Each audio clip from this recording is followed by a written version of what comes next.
یہ بچہ سمجھداری کے کام کرے، اور ہم یہ کہتے ہیں کہ میں 10 دفعہ اس کو یہ بات سمجھا چکی ہوں لیکن اس کو سمجھ نہیں آتی، اس لیے پھر بچہ کسی کے سامنے بدتمیزی کرتا ہے یا روڈ ہو جاتا ہے یا غصہ کرتا ہے یا چیختا چلاتا ہے، اور کبھی ہم دیکھتے ہیں کہ بچہ ہر بات مان رہا ہے اور بالکل سمجھداری کی باتیں کر رہا ہے، تو یہ پھر اسی لیے یہ ہوتا ہے کہ بچہ اپنے ایموشنز اور اپنے جذبات کو ایکسپریس نہیں کر پاتا۔ تو اس میں ہم نے بچے کی مدد کرنی ہے اور ہم نے یہ دیکھنا ہے نمبر 1 کہ بچہ اتنا جذباتی ہو گیا اور اس کو کچھ سمجھ نہیں آ رہا،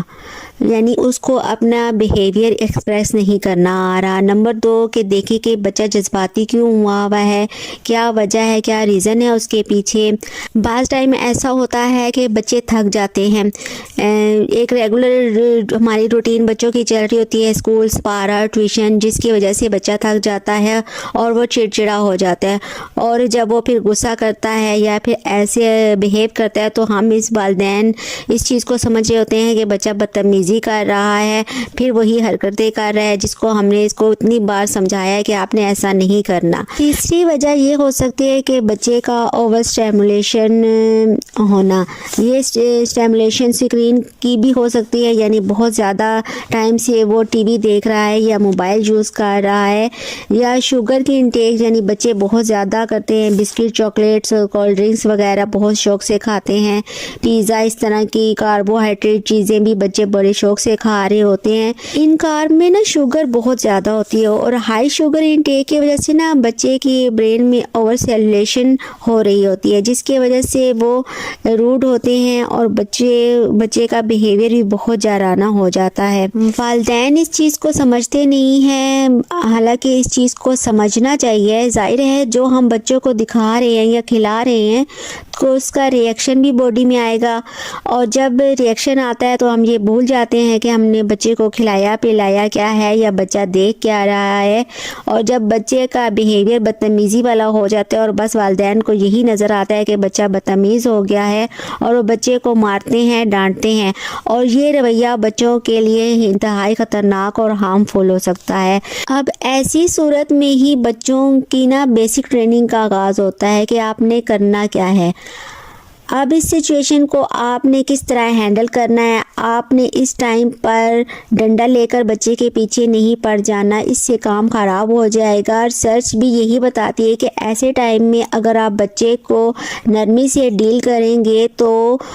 70% ان بچوں کی مینٹل ہیلتھ ان بچوں سے بہتر ہوتی ہے جن کو اس سچویشن میں مارا گیا ہوتا ہے۔ اب میں آپ کو 3 ٹرکس بتاؤں گی کہ آپ نے ایسی سچویشن میں کرنا کیا ہے۔ آپ کو یہ تو پتہ چل گیا کہ روڈنس کیا ہوتی ہے اور روڈ ہونے پر بچوں کو مارنے سے کیا اثر ہوتا ہے۔ اب یہ دیکھنا ہے کہ ایسی سچویشن میں ہم نے کرنا کیا ہے۔ پہلا یہ کہ آپ نے جب بچہ غصے میں ہو، بدتمیزی کر رہا ہو تو آپ نے خاموش رہنا ہے، مطلب کہ آپ نے 1-2 منٹ آپ نے خاموش رہنا ہے۔ فار ایگزامپل اگر بچہ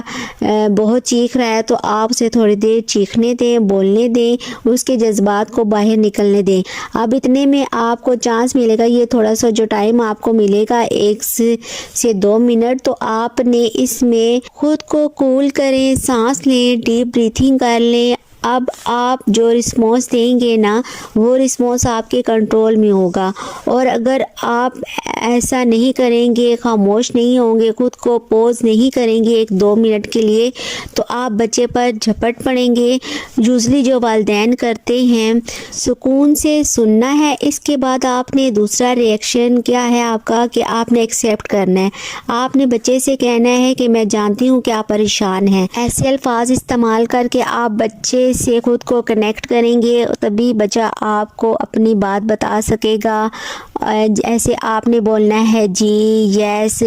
یا پھر آپ نے کہنا کہ ہاں میں سن رہی ہوں یا میں آپ کی بات کو سمجھ سکتی ہوں۔ پھر اس کے بعد آپ نے بچے سے پوچھنا ہے کہ آخر اس کی روڈ ہونے کی، غصہ کرنے کی یا چیخنے چلانے کی وجہ کیا ہے۔ کہیں وہ بھوکا تو نہیں، اسے بھوک تو نہیں لگی، یا اس کے علاوہ کوئی اور مسئلہ تو تو نہیں, اس کے ساتھ ساتھ آپ نے بچے کے ساتھ فزیکل ٹچ ڈیولپ کرنا ہے, یعنی اس کے سر پر ہاتھ پھیرنا ہے, اس کے کندھے پر ہاتھ رکھنا ہے. پھر آپ نے اس سے مسئلہ پوچھنا ہے. جب آپ بچے کو پیار سے ٹچ کرتے ہیں نا, تو ہاتھ لگاتے ہیں, تو بچے کے برین میں ایک ہارمونز ہوتا ہے آکسی ٹوکسن, وہ ریلیز ہوتا ہے, وہ خوشی کا ہارمونز ہوتا ہے. تو یہ ہارمون نا بچے کے جذبات اور ایموشنز کو ریگولیٹ کرنے میں مدد دیتا ہے. آپ خود سے پوچھیں کہ آپ نے اپنے بچوں کو کتنی بار